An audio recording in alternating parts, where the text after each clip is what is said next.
Hello friends, मेरा नाम है धीरज और आप देख रहे हैं नीड टू नो। आज हम बात करेंगे चाइना ताइवान कॉन्फ्लिक्ट के बारे में। आपने अक्सर न्यूज में ये सुना ही होगा कि चाइनीज फाइटर प्लेन ताइवान की सीमा में घुस गए हैं। साथ ही ये भी सुना होगा कि चाइना ये कहता है कि ताइवान चाइना का हिस्सा है। आखिर चाइना ऐसा क्यों कहता है, चलिए जानने का प्रयास करते हैं। भैया जी, एक बात और, जहाँ कॉन्फ्लिक्ट यानी झगड़ा हो वहाँ अमेरिका ना हो, ऐसा हो ही नहीं सकता। इसका मतलब अमेरिका की भूमिका भी इस कॉन्फ्लिक्ट में इम्पोर्टेंट है। तो बढ़ते अपने टॉपिक की ओर। सेकेंड वर्ल्ड वॉर के पहले ताइवान पे जापान का कब्जा हुआ करता था। जापान को हराने के बाद अमेरिका ने ताइवान को चाइना की सबसे बड़े पार्टी को सौंपने का फैसला किया। वो एक लोकतांत्रिक सोच की पार्टी हुआ करती थी, पर उस पार्टी का विवाद कम्युनिस्ट पार्टी के साथ शुरू था और आखिरकार चाइना के गृह युद्ध में लोकतांत्रिक पार्टी की हार हुई और चाइना की कम्युनिस्ट पार्टी सत्ता में आ गई। कम्युनिस्ट पार्टी से बचकर लोकतांत्रिक पार्टी अमेरिका की मदद से एक आइलैंड पे चली गई जिसका नाम ताइवान था। तब से ताइवान देश अस्तित्व में आया। पर चाइना की माने तो ताइवान को चाइना अपना एक राज्य बताता है, साथ ही ताइवान पर फिर से कब्जा करने की बात भी करता है। 1980 तक चाइना के ताइवान के साथ बेहद ही खराब संबंध थे। उसके बाद दोनों देशों ने रिश्ते सुधारने की बहुत कोशिश भी की, पर 2000 में चेन बियान ताइवान के राष्ट्रपति चुने गए और उन्होंने खुले तौर पर अंतर्राष्ट्रीय स्तर पर ताइवान की स्वतंत्रता का समर्थन किया। तब से दोनों देशों के संबंध और भी खराब होने लगे। अब तक 13 देशों ने ताइवान को एक स्वतंत्र देश का दर्जा दिया हुआ है।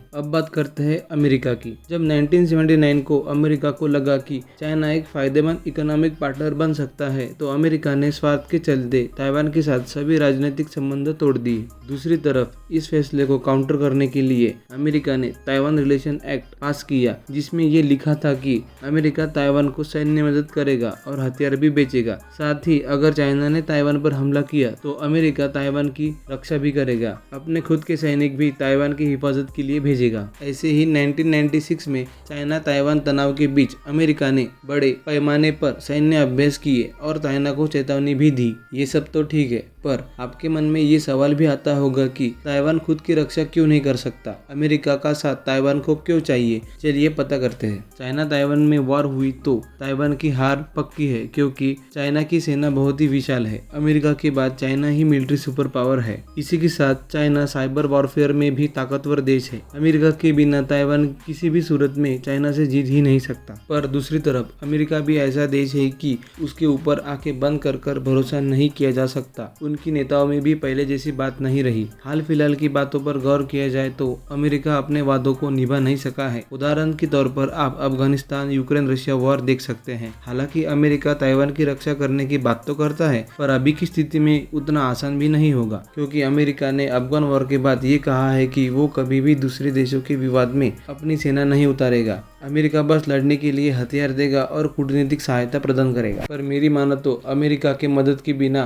ताइवान की रक्षा नहीं की जा सकती। समझने वाली ये बात है कि ताइवान को चाइना से बचाना पूरे विश्व की जरूरत बन चुकी है। इसका मुख्य कारण की बात करें तो पहला कारण यह है कि ताइवान की अर्थव्यवस्था दुनिया के लिए बेहद इम्पोर्टेंट है, क्योंकि दुनिया में रोजाना इस्तेमाल की इलेक्ट्रॉनिक वस्तुएं जैसे फोन, लैपटॉप, वॉच और गेमिंग उपकरणों में जो चिप लगती है वो 90% ताइवान में बनती है। आजकल इन्हीं इलेक्ट्रॉनिक वस्तुओं से हम तेजी से विकास कर रहे हैं। अगर चाइना का कब्जा ताइवान पे हो गया तो चाइना वर्ल्ड इकोनॉमी कंट्रोल करेगा और बाकी देशों की प्रगति की रोक लेगा। दूसरा कारण यह है कि अमेरिका को अगर फिर से दुनिया में सोल सुपर पावर बनना है तो अमेरिका को अपने ताकत का परिचय ताइवान को बचा कर देना ही होगा। अगर सारी दुनिया ने ताइवान को नहीं बचाया तो ताइवान भी तिब्बत जैसे नक्शे से निकलकर गायब हो जाएगा। अगर हम भारत की बात करें तो मुझे ऐसा लगता है कि भारत भी ताइवान को बचाने के लिए अपने नॉन अलाइनमेंट पॉलिसी को छोड़ेगा। नॉन अलाइनमेंट नीति के बारे में जानना हो तो हमारा नॉन अलाइनमेंट मूवमेंट वाला वीडियो जरूर देखें। लौटते हैं हमारे टॉपिक के ऊपर। हाल फिलहाल की खबरों की माने तो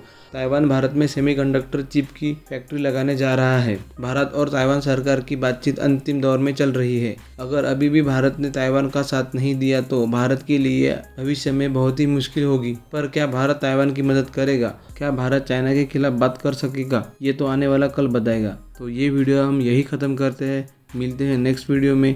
तब तक के लिए आप हमारे चैनल को सब्सक्राइब करें, वीडियो को लाइक करें और शेयर करें। Thank you. जय हिंद।